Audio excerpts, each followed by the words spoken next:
all of us here today are experienced in the sense of having visited Palestine, having been involved with organizational skills in Palestine, and having got a lot of personal contacts and friends with people in Palestine. So it's really nice to make a new one, Shaima, and we will see you as a friend, and we'll be delighted with what you share with us. There's a few bits that I was going to do, but with the people that are on who have seen the email with the change between myself and Greg, I'm not going to re-highlight all of that. We know what's going on. So what I'd like to do from a time perspective is hand over to you, Shaima. You're currently muted. I'll leave it to you, and you share with us what you want. One of the interesting things is I might try to learn something even better over there, because I'm allergic to chilies, peppers and paprika, or capsicum as they call it in Australia. I've spent so many time in Palestine pleading with stall holders or restaurant owners to try to make me something that didn't include chilies, peppers or paprika. And there's been some fabulous meals produced for me. So I'm very blessed with some really kind people who have helped me out. But if you just buy them generally, the spices normally just will to wipe me out. So I'm looking to be educated as well as entertained, Shaima. So over to you. I hope to. So hello for everyone. It seems lovely and friendly. I feel that. So I'm Shaima Hamad, and I'm 25 years my old. The story beginning when I was in a college in Birzeit University. I was studying law, but before that, I was obsessed with food. It's my hobby. But I have mother who keeps saying, no, you can't study just cooking. You have to go to school and to study something in the university as any mother. So I have to go to the schools. I chose law because I have also a high score in school. And I studied law. At first of years, I felt I want to help people. That's why I chose to study law. Then I figured out that no, it's not that way to help people. But I have to do something between what I love and what I have from my studying law degree. So I decided to start thinking out of the box, and I find I have to do a homework about writing for organization that important for Palestine to be a part of it for international law class. And I think of organization called the International Organization for Coffee, and I write about it, why it's important for Palestine to be part of this organization and how it's affect us. And I find that Russia and the US they have membership in this organization. So it was interesting to know more about this industry and how they work with coffee and how it's affect the Brazil people, because their economy estimated on the coffee, and if there is no coffee, there is no Brazil, and how it's affect many life of people. And to do the connection between the Palestine and the coffee, I start with the stories, because in Palestine, yes, we don't plant the coffee, but we have a lot of habits around the coffee, like when someone wants to marry the girl and he goes to her family, if they give him the girl and they accept the marriage, he can drink the coffee. If not, he cannot. So, and it's a rule, you can't break it. Also, in the political stage, there's a lot of stories what happened between the British colonization with the Palestinian when they take one of the leader for a village and they prison him. Then the people of this man, of this leader, goes to the military, the army British, and they ask him to free them their leader. Then he said, okay, I can host you on coffee, then we can speak about your leader. They said, no, we can't drink the coffee unless you do what we ask for. So it's something in the mentality that we cannot do this because it's shame on us, and it's a law. It's non-written law that you can express yourself through some habits around the food. And I have a high degree in this homework, and my teacher loved it a lot. And she said it was very interesting. I love to see more about this. And she encouraged me to keep going on to do this. She's called Hala Shuaibi, and she's a doctor in Birzeit University. From that on, I started to digging more about this subject, and I studied the propriety law, propriety rights law, and I was introduced for organization like WIPO, the World International Organization for Propriety Laws, and UNESCO, and a lot of organizations who are interesting, and they work with this kind of traditional knowledge. In words of law, we call this traditional knowledge. And I write my seminar about it. I write about the protection of heritage law on the local and international stage, and how the Israel occupation steal this, and how we affect by this stealing, what we lose and what we can do to stop it, because it's our identity, as Amar was expressed to you. It's part of our identity, and it's not just identity as romantic word. It's more than that, because it's contact with the land. It's express our relationship with the land, and the years between us and the land. And I keep saying, food is language, can speak about you. You don't have to speak, you can present your food. And also it can express the many years that you live between the people and the land. So Palestinian people can eat from the land. I was thinking a couple weeks ago that if we, with the climate change, lose a lot of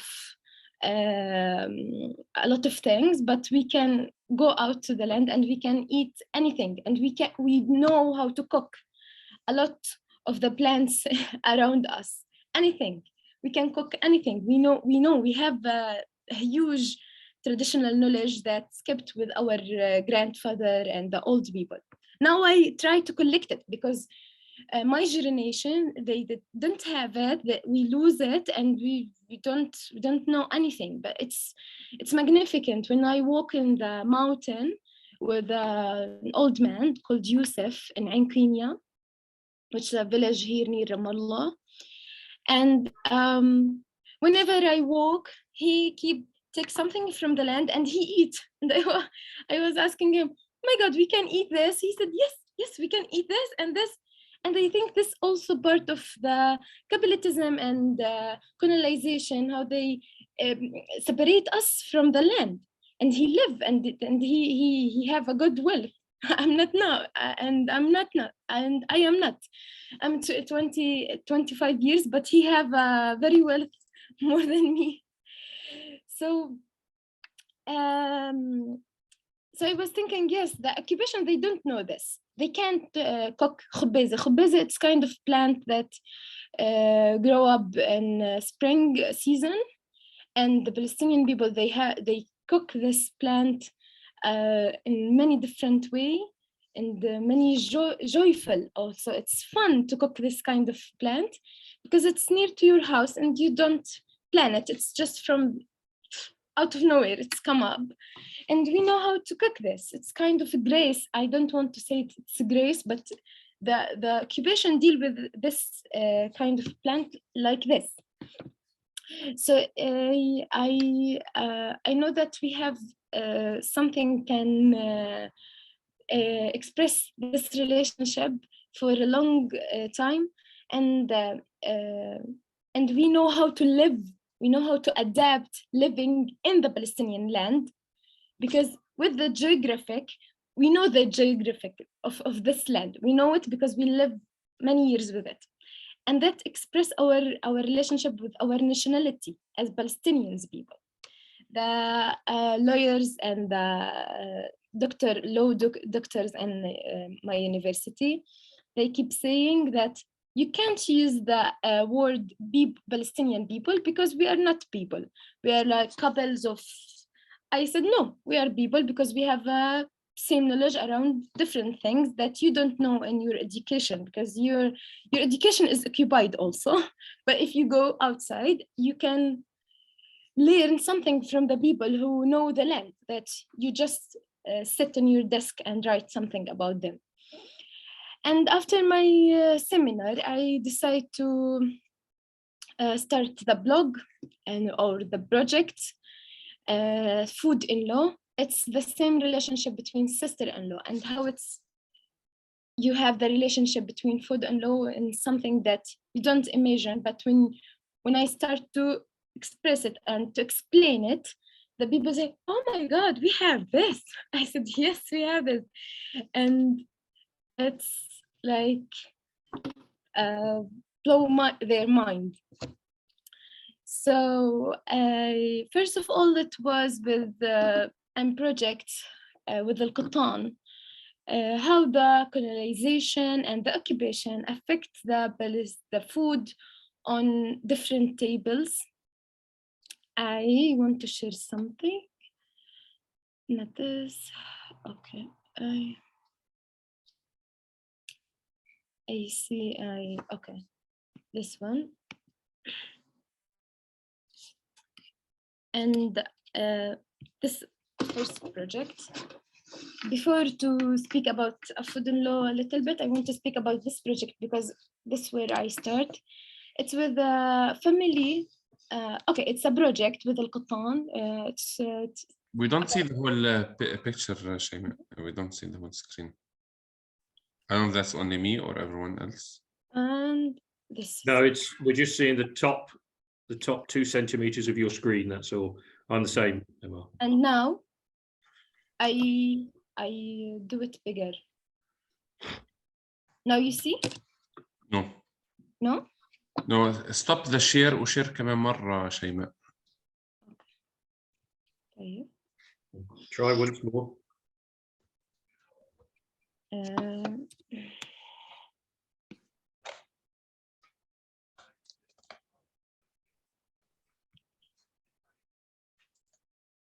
هيك هيك زبطت؟ عمر زبطت؟ لا ايوه اوكي هلا زبط. ايوه زبطت. اوكي عم بتشوف عمر فمي شايفين جان، لان انا مش شايفه ايش انت عم تشوف. شايفين احنا شايفين شاشتك. ممتاز. Okay, so this is the first project with Al-Qattan. It was about families, how the colonization affect the food, the tables, the hosting idea on the Palestinian people when they immigrate in different places. So I studied family. I take a family because I have also another friends who work in this project. There's one of the friends, before I want to introduce what I do, one of the friends study the relationship between, or a family that he's a Nablus man and he married a German woman, and when the war come, she can't go back to the German. So she stayed in Palestine and she wanted to learn Arabic. So she studied Arabic through the kitchen, and she have a book until now, 50 years now, when we know her. She have a book, she write recipes in Arabic and in German. And she mixed the food. It was very What's her name, Shaima? I don't remember her name, but the one who do this project. She's called May Ode, and she's now a Palestinian producer filmmaking. She's very famous. راح تعرفها مي عودة. She did this project with us, and she complete what she do because they were her friends have this. So I did this project. I work with a family. They were living in Java in a village called Salame. Then when they have the Nakba, they immigrate. The mother goes to Mukhayyam Balata in Nablus, and the father goes to Gaza. So they separate. Then they meet again in Gaza, and they have children in Gaza for 10 years. Then when the war on Gaza come in 2006, they decide to go out again to Ramallah, then to Bir Zayt, where I meet them. So they have a different period of immigration, different geographic places they were live. They live in Java near to the sea, then they move to the middle of Palestine, to Nablus. So there is no sea, there is the mountain. He goes to the Gaza, the other part of the sea in the south. So it's different than the north. They have different habits. So then they move to Bir Zayt, Ramallah, Bir Zayt near Ramallah. So it's also the mountain. So different geographic type, different food, because when it's geographic differently, you will find also different ingredients that you don't have ingredients where you in the sea, it's different in the mountain. So they have something that was insane because I don't know Gaza. When I meet them, I start to know my country through the food, and they speak about something very different. And the food around the sea, I don't know it at all. I don't know it at all because I live in Ramallah and I haven't been in the sea, and I know how they cook, how they deal with the food near to the sea. When you have a lot of fish, how would your life be? Here in Ramallah, if I want to buy fish, it's very expensive. It's very, very expensive. And my mother don't know how to cook because she haven't been very far away than the sea. But my family emigrated from Ramle, which also a city on the sea, but they lose the knowledge. So it was magnificent, and it was also, I was overwhelmed through this project. So I from Gaza, from Nablus, from Ramallah, and this table it's a period of time. First of all, when we sit in the table, we eat food from Java, and it was very different, and you feel like you want to cry because this is your identity, but you don't know it, and you lose it. And because you don't have the connection between the people who lives in Java and the people who lives in Nablus and the people who lives in Gaza. It's 3 parts of Palestine, so 3 parts of knowledge that you lose here and here and here, and now you very near it, you can taste it. And the food have this ability of make the things close to you. So we started with Java, then we moved to Nablus. We have in Java we have something of sfiha. It's kind of meat with the bread, but we do it in Ramallah, but it's very different way. It's the same ingredient, but they present it with very different way. It's like circles around circles. It was very different, and they cook the carrot. Here in Ramallah, we don't cook it at all. So I feel I'm being Palestinian from again, and I feel shame that I don't know it this before, but now I'm very proud. So, and then we start to cook something from Nablus. They cook duck with honey, with orange. And I was, wow, we do this?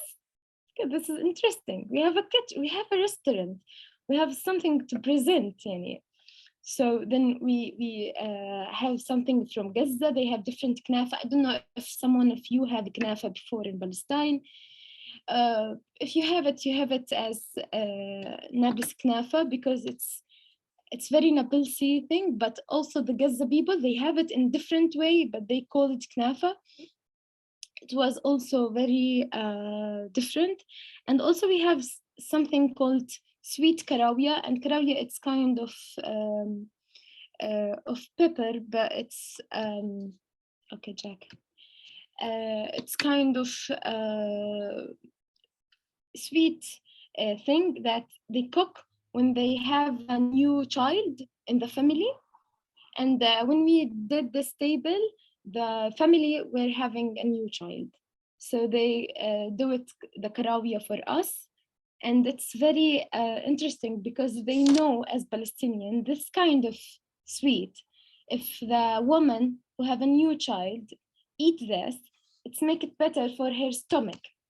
They did it as something you can spread it for all the people who sit with you, and they turn it to habit.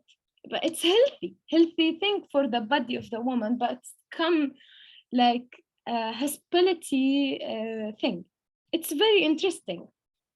So the whole people who were sitting, they eat healthy thing, but it's like a sweet. It was very interesting. So after this, we end the project, and I start food and law.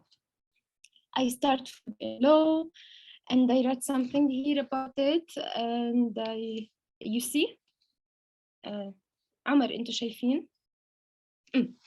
So Yes. okay. Okay, so this is food and law. This is my logo, and I choose hummus, the chickpeas, because it's very Palestinian, and that they steal it as, so hummus now as Israel food, or now they deal with it as also the globalization. They affect the food identity for the Palestinian people with the vegetarian movement. They deal with hummus as vegetarian food, but it's more than that. So it's the blog that I funded by me, the researcher and lawyer and Palestine heritage. I focus on the intellectual property rights for Palestinian cuisine and related traditional culture and creativity, and prevent misappearing, because also we as Palestinian, we have the duty to keep remember it and to keep cook it. So far, all this project, I will speak about it, but I start the project with a research topic that I, through it, start to do like, it's in Arabic, it's mujawara, but it's in English, it's not a neighborhood, but I go to the community, they have the knowledge, and I spent time with them. I slept near their houses, and I eat with them, and I learn from them. And I collect this knowledge, and then I go back and I do a live art table that speak about the project, not with speaking, but with tasting. So the people sit around the table and they taste the research. They taste it, and also I collect the stories, the songs, the habits around the subject. So this is the first project, and I love it very much. It's about the grape tree, and with this tree I work for 4 elimination. First of one, it's about the stories around the grape tree. It's about the food about the grape tree, then it's about the embroidery around the tree, and in the end about the folklore that we speak about the tree, and about the the building around the tree, because also we have it as an icon, how we deal with it as an icon. In the first, when I do it, I wasn't accept expect that I will know all this. It was also very interesting. So this is something that you see on the pictures, that I have an embroidery about the grape tree. I collect this on an old woman dress. I cut it and I put it in the nab.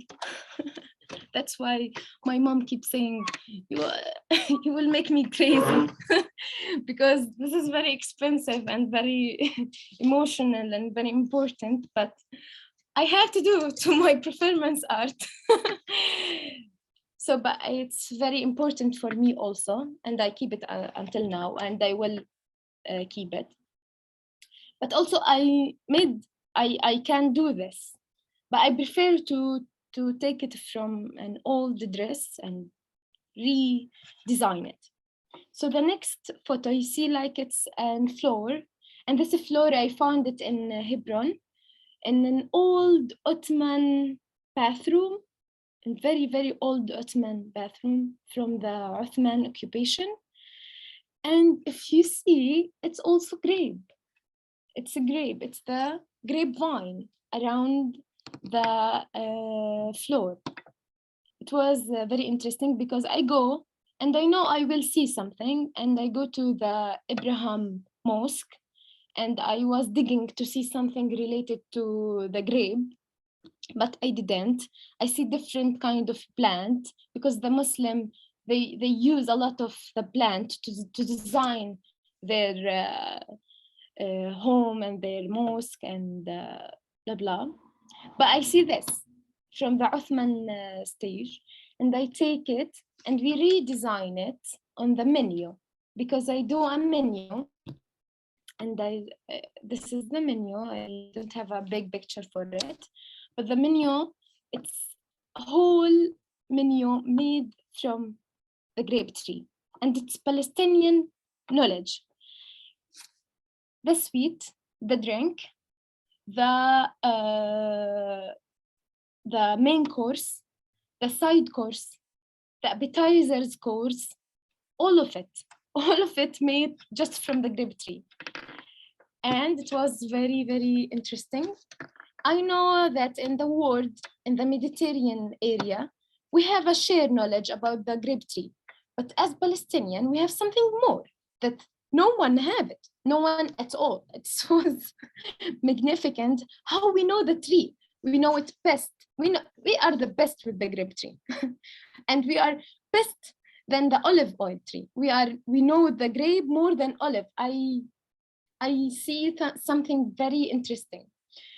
So I did the table around the grape tree, and I host a couple of people, and the old lady who's sitting here, this one, she's called Adibe, and she hosts me in her house, and I bring my things, because she have a grape tree in front of her house.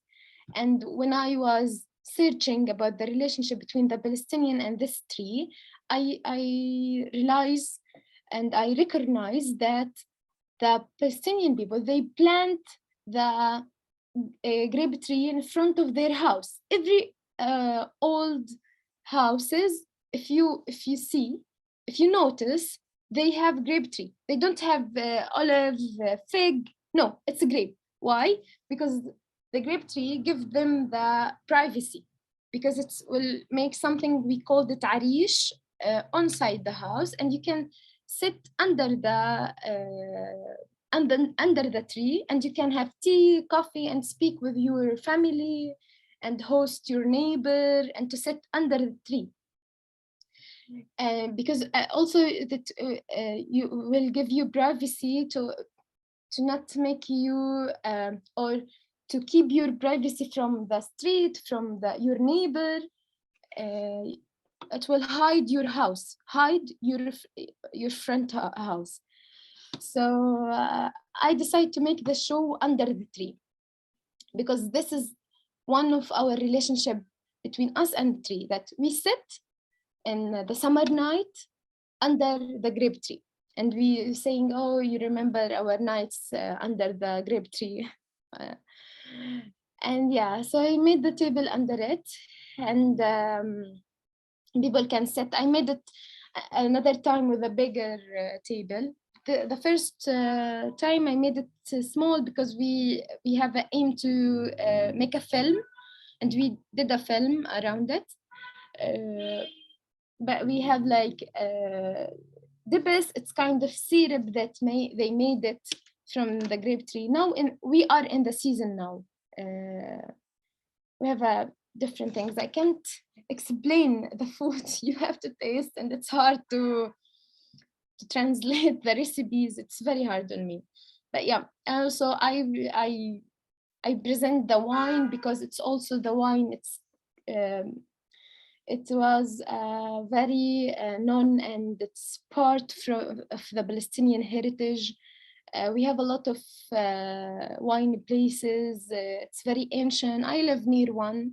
Now it's different. They make different thing about it, but it was something to understand, and to have it on the table, to speak about it. And I believe through the food, I can speak about sensitive topic that people don't want to speak about it. But when they sit on the table and they start to taste the food, they said, it's delicious. So I can bring the history, bring the politics, bring the whole things on the table when they eat. And they have the emotional moment, and I speak about what I need and what I want to speak. The thing that cannot happen in the court, I can't do this, but in my tables I can do. So after this project, I did different one. I just want to move on them as just pictures.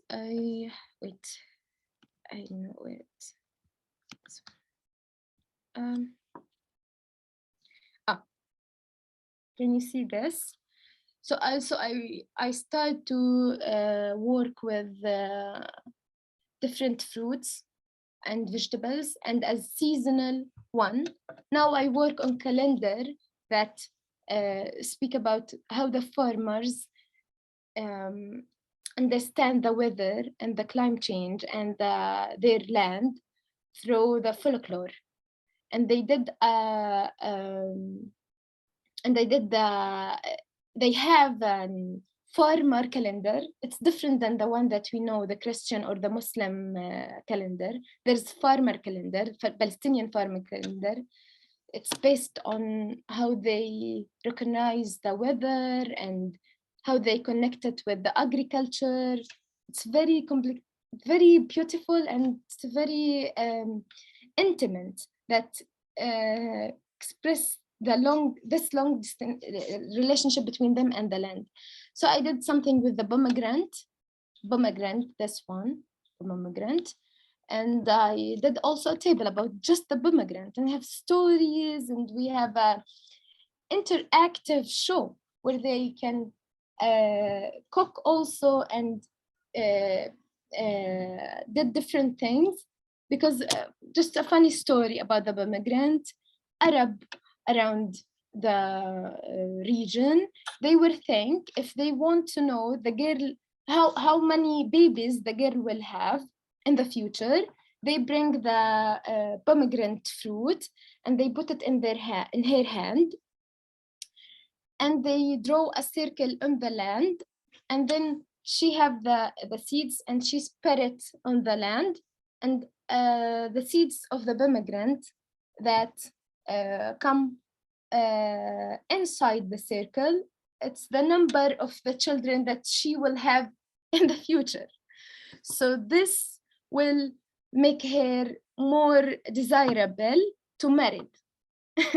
So this is funny, but I have it in the show, so people can, we draw a circle and we draw it, and it was funny. So this one of what I collect through the, I did this, the embroidery, I did it. Also, I love how the seller of the fruits, they have seasonal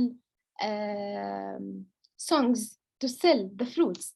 So this is a man in a place, and he was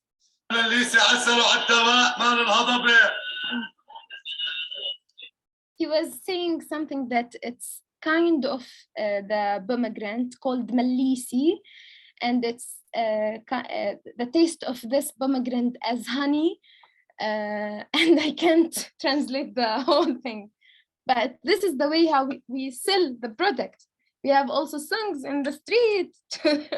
It's festival of the pomegranate season. And I love this, and I try to also capture it. So this is the beginning of the calendar. I'm still working on it. And I have the two final projects. This one is very interesting. I want to show you how we play with the okra tree. واحد اثنين ثلاثة. we're not seeing. بدك تعودي تعملي. I don't. مش شايفين.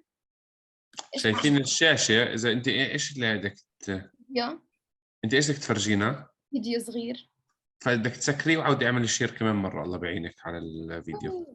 وين الفيديو هو؟ هيو بالباوربوينت، بس هو بيشتغل قاعد هيك عم بيشتغل. انت شايف اذا عم بيشتغل؟ لا مش شايف انا، لا. فعودي سكريه وعودي افتحيه كمان دور، لسه سمحتي اذا. يلا انا معي وقت ولا لازم اخلص اسرع من هيك؟ يعني معنا كمان دقيقتين ثلاثة يعني. خلص تمام، ماشي. اذا بدك تخلي مجال للأسئلة. اوكي خلص، اوكي تمام. آخر شيء okay. I just want to show you the wait.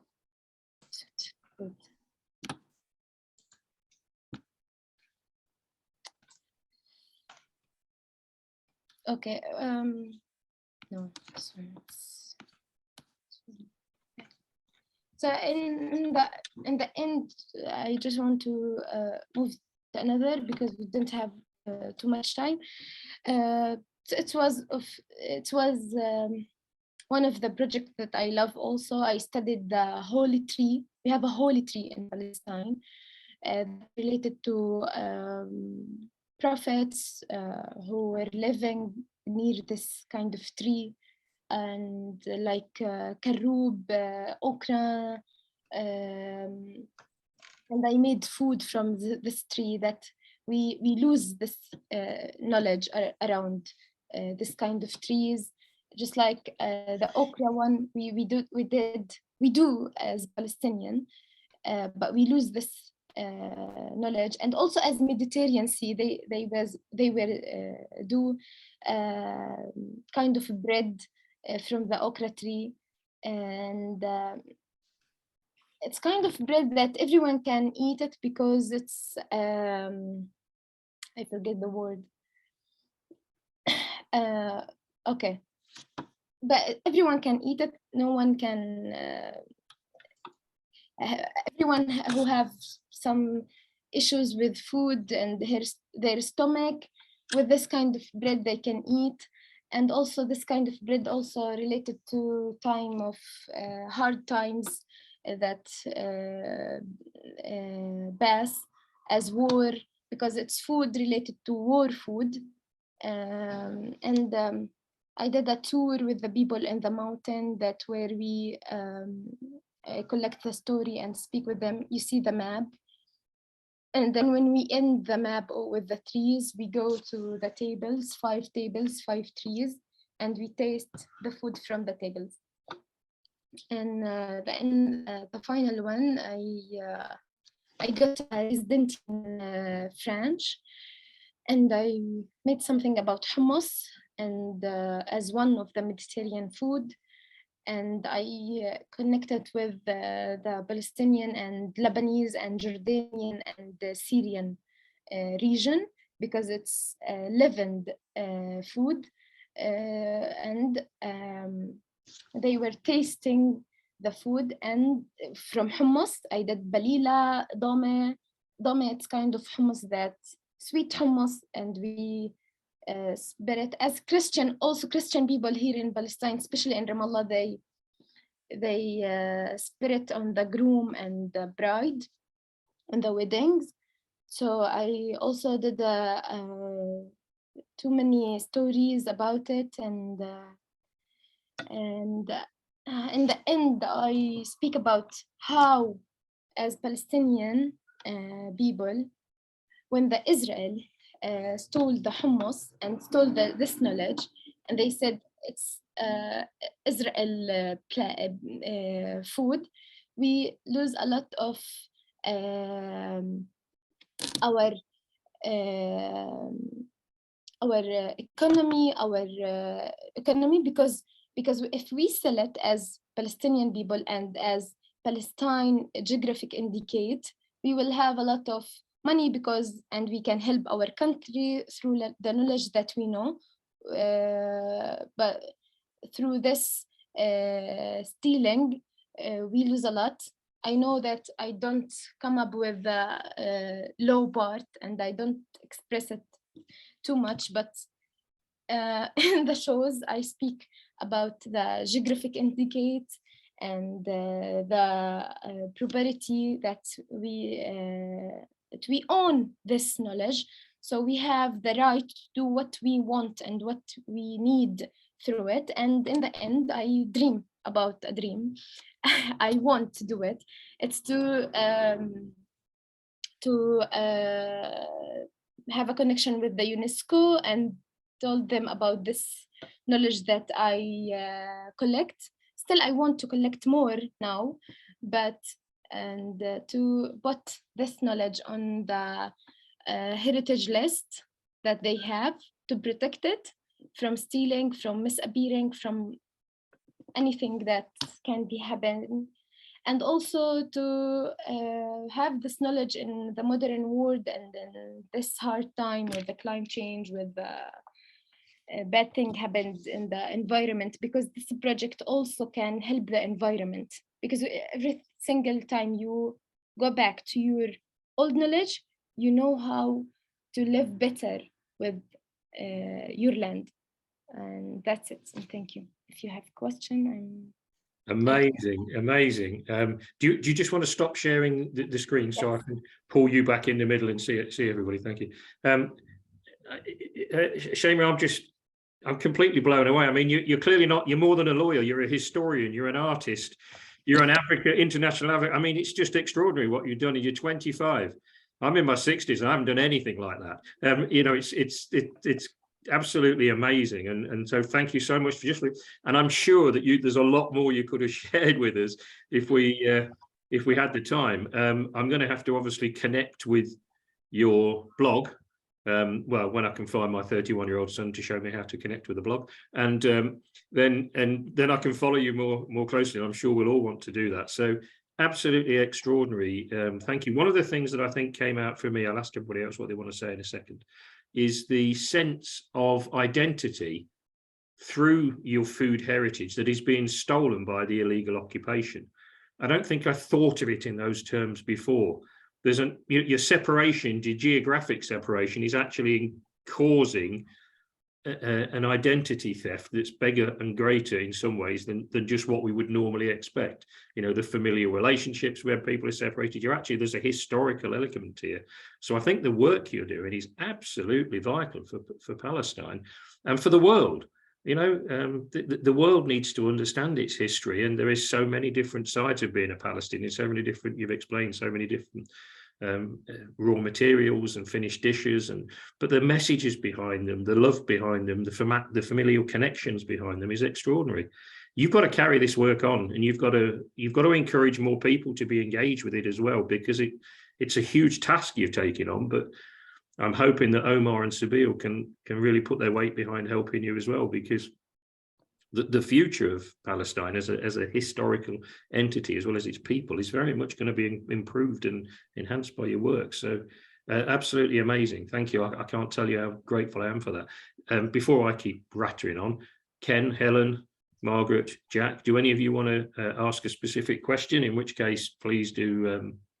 Okay, yes, you can, but I want to bring a paper to have a notes. Just wait a minute.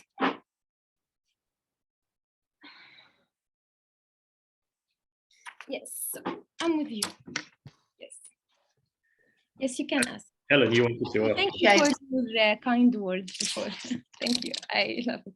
Shaima, also, as Mark was concentrating on the heritage, but you also have very much the politics brought in, like to us and with your projects, and then as you are able to tell about the politics through your food discussions and presentations and projects. So all these layers make your work so important. So thank you. Thank you. Thank you. Margaret, you need to unmute yourself and then. Okay, she's just saying that I think Margaret's just agreeing with Helen and saying thank you. I mean, how do you, can you get a lot of this work internationally public? I mean, you also talked in there about getting some kind of legal protection for these recipes, for these foods, for these things.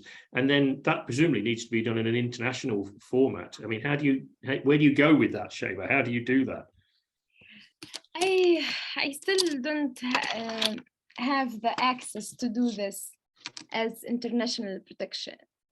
But I hope with the connection that I work on to have something like that. But I have a good chance. I'm grateful for this. When I was in French, for example, I have the chance to speak up and to expand the project. So I believe that every time that there's people know about it, that we can do something more.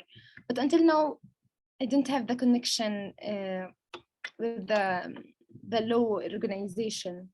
But my doctors in Birzeit, they try, they believe. I mean, if someone believes with what I'm speaking about, this is enough. Like Omar, it's good. It's good. It's helpful a lot.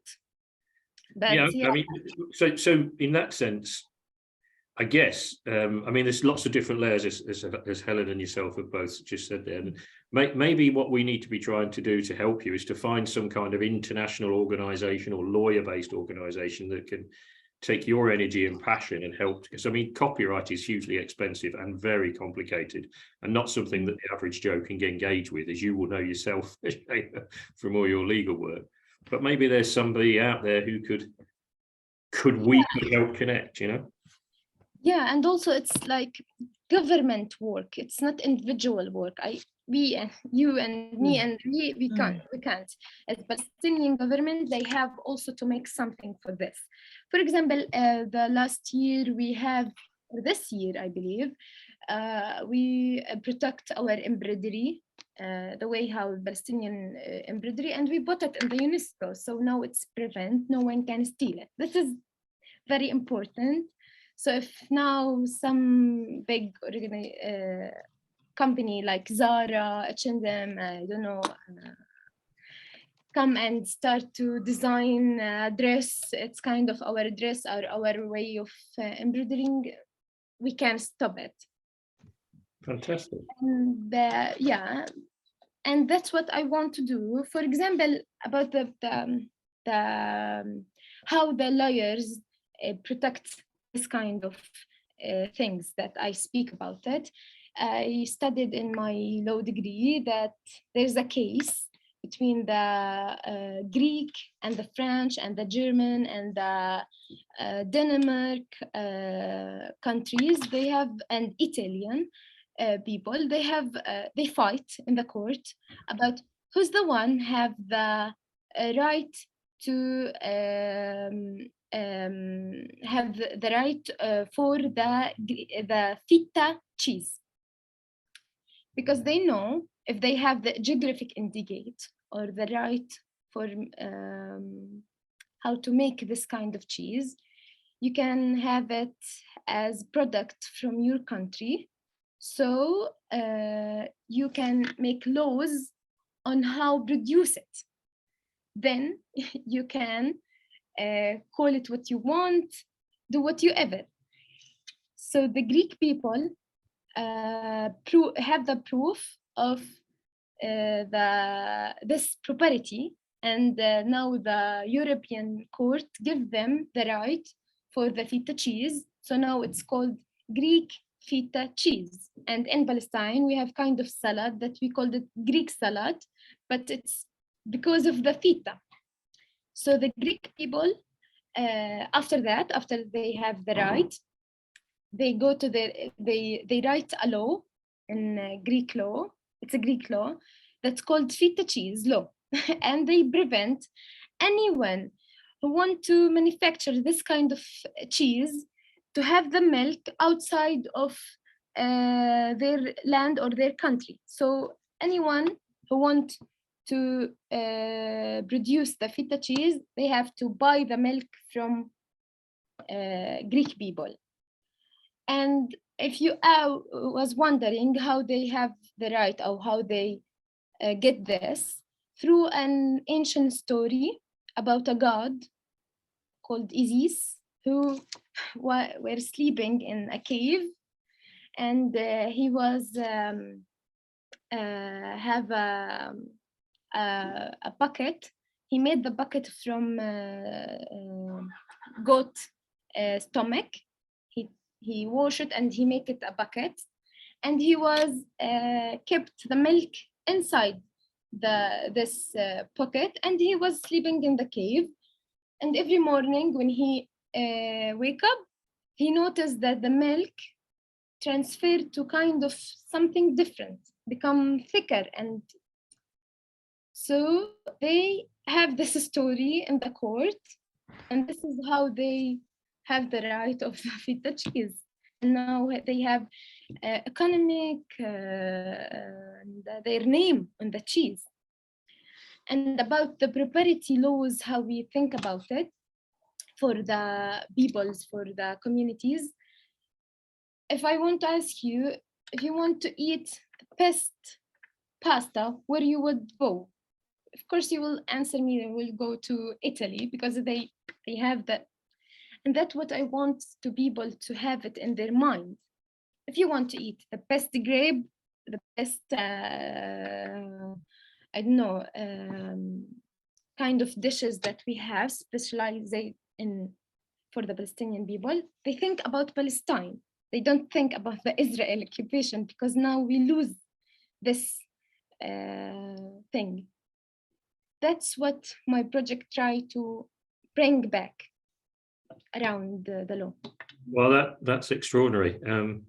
It's a visionary.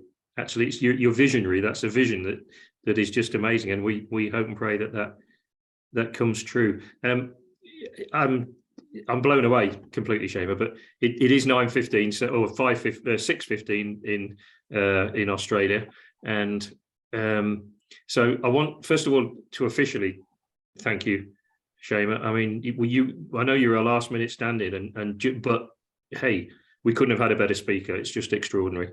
Our next webinar is on the 19th of November. The information will come out to everybody with, I think it's Vera Baboon who's talking to us. But if I could just finish with a prayer for you, Shaima, and for Sabeel and for Palestine as a whole. So Heavenly Father, can we ask you to pull all of your blessings onto Shaima and her work, encourage her, inspire her as she encourages and inspires so many.